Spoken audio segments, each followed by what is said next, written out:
নমস্কার, লেখাপড়া 705 চ্যানেলে তোমাদের সকলকে স্বাগত। আশা করি তোমরা সকলেই ভালো রয়েছ।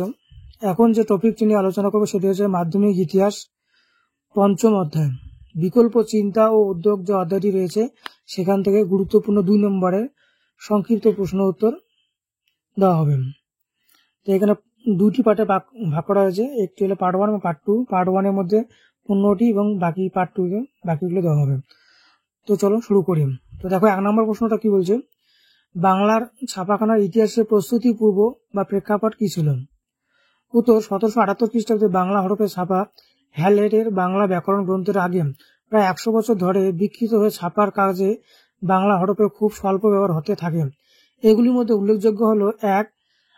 আতানাউসিস কীর্তের রচিত চায়না ইলাস্ট্রেটা এবং 2 নম্বর হ্যালেটের রচিত এ কোড অফ জেন্টু লস। এই মুদ্রণগুলি ছিল ব্লক মুদ্রণ, তা সচল ছিল না। 2 নম্বর প্রশ্ন, কবে ও কিভাবে বাংলা ছাপার অক্ষর ব্যবহৃত হয়?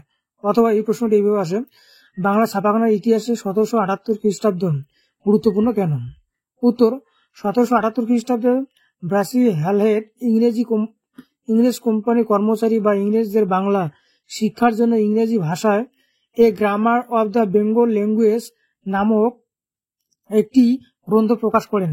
এই গ্রন্থের মোট পৃষ্ঠার 4 ভাগের 1 ভাগ অংশে তিনি উদাহরণরূপে কৃত্তিবাস, কাশিদাস এবং ভারতচন্দ্রের রচনা থেকে উদ্ধৃতি তুলে ধরতে বাংলা হরফ ব্যবহার করেন। এইভাবে প্রথম বাংলা মুদ্রণ বা ছাপার কাজ শুরু হয়। নেক্সট 3 নম্বর প্রশ্ন দেখো কি বলছে, বাংলার ছাপাখানা উদ্ভবের সহায়ক উপাদানগুলি কি ছিল? অথবা বাংলাদেশের ছাপাখানার প্রসারের কারণ কি?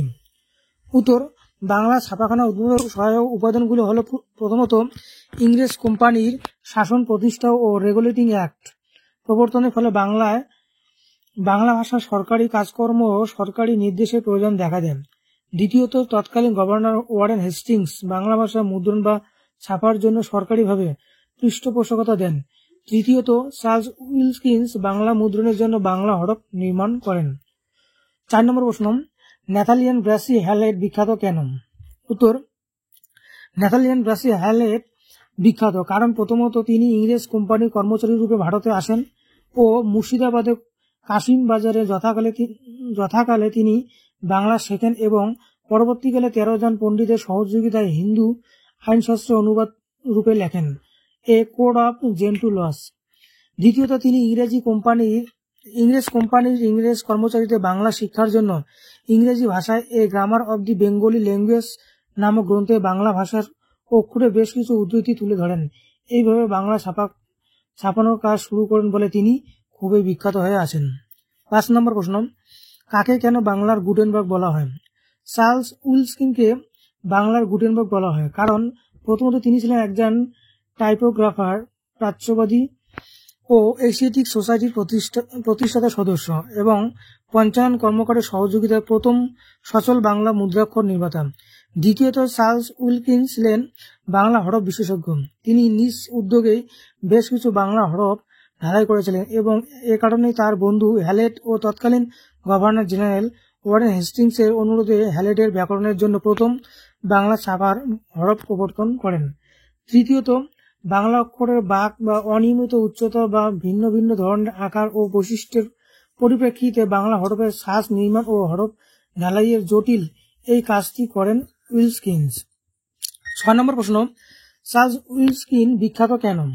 উত্তর, প্রাচ্যবাদী পণ্ডিত চার্লস উইলকিন্স বিখ্যাত কারণ প্রথমত তিনি পঞ্চানন কর্মকারের সহযোগিতায় বাংলা মুদ্রাক্ষর খোদাই এবং অক্ষর ঢালাইয়ের কাজ করেন।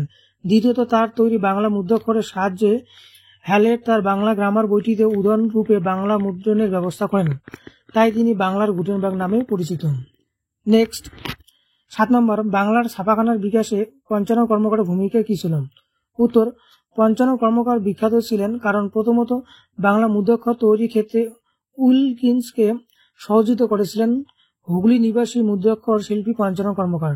দ্বিতীয়ত, তার তৈরি মুদ্রাক্ষর হ্যালেটের বাংলা ব্যাকরণে এবং পরবর্তীকালে 1793 খ্রিস্টাব্দে কর্নওয়ালিস কোর্টের বাংলা সংস্করণে ব্যবহৃত হয়। তৃতীয়ত, তার প্রচেষ্টাতে বাংলা হরফের নির্মাণ একটি স্থায়ী শিল্পে পরিণত হয়। 8 নম্বর প্রশ্ন দেখো কি বলছে, বাংলা ছাপার হরফের বিবর্তন চিহ্নিত করুন। উত্তর কি? বাংলা ছাপার হরফের বিবর্তন বিশ্লেষণ করলে দেখা যায় যে প্রথমত হ্যালহেড রচিত বাংলা গ্রামারের বইয়ের হরফগুলি ছিল আকারে বেশ বড় ও উচ্চতায় 4.5 মিমি। দ্বিতীয়ত 1778 খ্রিস্টাব্দে পরবর্তীকালে হরফের গঠন, স্পষ্টতা, আকার ও উচ্চতা হ্রাস করে হরফে একটি আদর্শ রূপদানের চেষ্টা শুরু করা হয়। তৃতীয়ত 19 শতকে ঈশ্বরচন্দ্র বিদ্যাসাগর মুদ্রণের ক্ষেত্রে বাংলা হরফের মধ্যে শৃঙ্খলা আনতে স্বরবর্ণ, ব্যঞ্জনবর্ণ ও স্বরযুক্ত ব্যঞ্জনবর্ণ এবং যুক্ত ব্যঞ্জন ও স্বরযুক্ত ব্যঞ্জনবর্ণের জন্য পৃথক পৃথক হরফের পরিকল্পনা তার বাস্তবতা করেন। 9 নম্বর প্রশ্ন, ফোর্ট উইলিয়াম কলেজ কিভাবে বাংলা মুদ্রণ শিল্পে গতি এনেছিল? উত্তর, ফোর্ট উইলিয়াম কলেজ যেভাবে বাংলা মুদ্রণ শিল্পে গতি এনেছিল তা হল প্রথমত প্রশাসনিক প্রয়োজনে প্রতিষ্ঠিত ফোর্ট উইলিয়াম কলেজের সিভিলিয়ানদের ইংরেজির পাশাপাশি দেশীয় ভাষাতেও শিক্ষাদানের জন্য বাংলা ভাষায় মুদ্রিত পাঠ্যপুস্তকের প্রয়োজন দেখা যায়। দ্বিতীয়ত ফোর্ট উইলিয়াম কলেজের শ্রীরামপুর মিশনের ছাপাখানা সহ সংস্কৃত প্রেস, হিন্দুস্তানি প্রেস এই বাংলা বই ছাপার বরাত দিলে বাংলা মুদ্রণ শিল্পে গতির সৃষ্টি হয়। 10 নম্বর প্রশ্ন, গঙ্গা কিশোর ভট্টাচার্য বিখ্যাত কেন?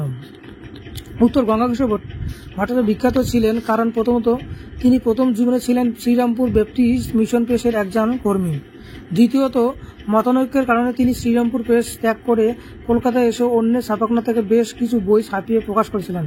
তৃতীয়ত হরচন্দ্র রায়ের সঙ্গে যৌথভাবে কলকাতা চোরবাগান স্ট্রিটে বাঙ্গাল গেজেটটি প্রেস স্থাপন করেন এবং বাঙ্গাল গেজেটটি নামক সংবাদপত্র প্রকাশ করেন, সেটা 1818 খ্রিস্টাব্দে। 11 নম্বর প্রশ্ন, শ্রীরামপুর ত্রয়ী বিখ্যাত কেন অথবা শ্রীরামপুর ত্রয়ী কারা? শ্রীরামপুর মিশনে উইলিয়াম কেরি, জে মার্সম্যান এবং উইলিয়াম ওয়ার্ড একত্রে শ্রীরামপুর ত্রয়ী নামে পরিচিত। এরা ছিলেন খুব বিখ্যাত কারণ প্রথমত এদের উদ্যোগে বাংলায় প্রাচ্যত শিক্ষার প্রসার ঘটে। দ্বিতীয়ত এরা 1800 খ্রিস্টাব্দে শ্রীরামপুর মিশন প্রেস প্রতিষ্ঠা করেন, বাংলায় মুদ্রণ শিল্পের বিকাশ ঘটে। ম্যাসম্যান কোন দুটি পত্রিকা বের করেন? এরপর 12 নম্বর প্রশ্ন, ছাপা বই শিক্ষার প্রসারে কি ভূমিকা নিয়েছিল অথবা ছাপা বইয়ের সঙ্গে শিক্ষা বিস্তারের দুটি সম্বন্ধ লেখো। উত্তর, ছাপা বইয়ের সঙ্গে শিক্ষা বিস্তারের দুটি সম্বন্ধ হল প্রথমত বাংলা ছাপাখানার উদ্ভবের আগে জ্ঞান বা শিক্ষা জগৎ ছিল হাতে লেখা পুঁথি বা মুখস্থ বিদ্যার উপর নির্ভরশীল, কিন্তু ছাপা বইয়ের ফলেও মুষ্টিমেয় ব্যক্তির মধ্যে সীমাবদ্ধ জ্ঞান অন্যদের মধ্যে ছড়িয়ে পড়তে শুরু করে এবং স্কুল কলেজ শিক্ষা সহ গণশিক্ষার প্রসার ঘটে। দ্বিতীয়ত Fort William College Srirampur Mission School Book সোসাইটির উদ্যোগে বাংলায় পাঠ্যপুস্তক রচনা ও পরিবেশনার কাজও শুরু হয়। 13 নম্বর প্রশ্ন, ছাপাখানা কিভাবে গণশিক্ষার প্রসার সাহায্য করেন? উত্তর, ছাপাখানার ফলে গণশিক্ষার প্রসার ঘটে প্রথমত কৃত্তিবাসী রামায়ণ, কাশিদাসী মহাভারত প্রভৃতি ধর্মগ্রন্থ। দ্বিতীয়ত বিচিত্র ধর্মী বিষয়ের উপর রচিত গ্রন্থ। তৃতীয়ত কি সমাচার দর্পণ ও সংবাদ প্রভাকর এর মতো বাংলা ভাষা প্রকাশিত পত্রপত্রিকা মানুষের মধ্যে জ্ঞানের ও শিক্ষার প্রসার ঘটায়। 14 নম্বর প্রশ্ন, হিকিস বেঙ্গল গ্যাজেট কি বা অথবা হিকির বেঙ্গল গ্যাজেট কি? উত্তর, ছাপাখানার উদ্ভব বাংলা সংবাদপত্রের যুগের সূচনা করেছিল এবং এরই পরিণতি ছিল জেম অগাস্টাস হিকি কর্তৃক হিকিস বেঙ্গল গ্যাজেট প্রকাশ। এটি ছিল 4 পাতার সাপ্তাহিক পত্রিকা যার প্রথম 10টি সংখ্যা কোম্পানির প্রেস থেকে ছাপা হয়েছিল। দ্বিতীয়টি এটি ছিল জেমস অগাস্টাস হিকির দ্বারা সম্পাদিত সাপ্তাহিক সংবাদপত্র। 15 নম্বর প্রশ্ন, হিকির ছাপাখানা বিখ্যাত কেন? এটা সর্বশেষ প্রশ্ন। উত্তর কি বলছে, কলকাতা ব্যক্তিগত মালিকানায় প্রতিষ্ঠিত জেমস অগাস্টাস হিকি ছাপাখানা ছিল বিখ্যাত কারণ প্রথমত হিকির কথায় তিনি ছিলেন সম্মানীয় ইংরেজ ইস্ট ইন্ডিয়া কোম্পানির সামরিক প্রাক্তন মুদ্রাকর, কারণ তার ছাপাখানা কোম্পানির সামরিক বিল ও বাণিজ্যিক বার্তা সংক্রান্ত কাগজপত্র ছাপানো হতো।